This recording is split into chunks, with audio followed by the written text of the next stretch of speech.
I'm happy to hear that people are interested in this topic and interested in helping families establish good sleep. So I am a clinical psychologist, and I say that because I'm a psychologist first, and that really drives the way that I practice and the way that I interact with families. I work with parents of young children, and then I also work with older children themselves. So I deal with sleep problems from ages 0 through 18. I have somebody in my clinic who specializes in our babies, 0 to 2-year-olds, and then we also have a respirologist who works here as well, who deals with like more the medical end of it.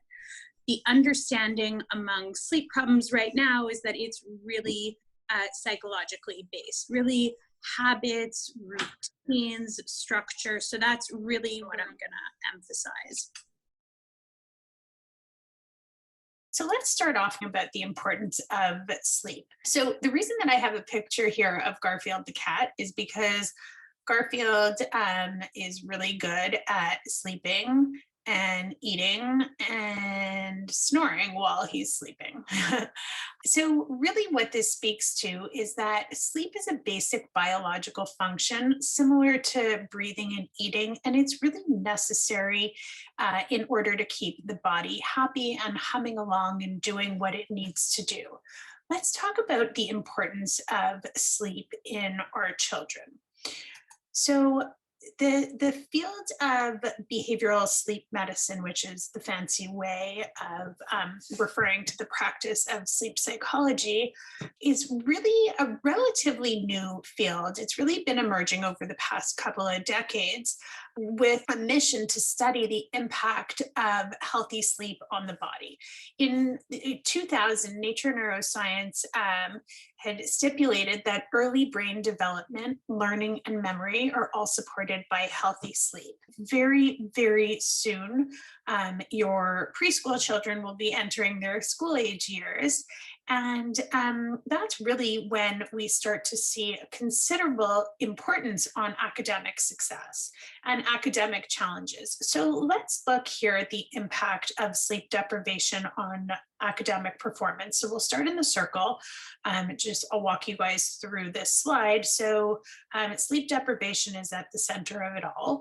And then we'll head straight up to reduced attention span. So sleep deprivation really does lead to difficulty sustaining attention, leads to difficulties with memory, remembering, what was learned, leads to poor organizational skills, feelings of frustration, being distracted, and poor motivation.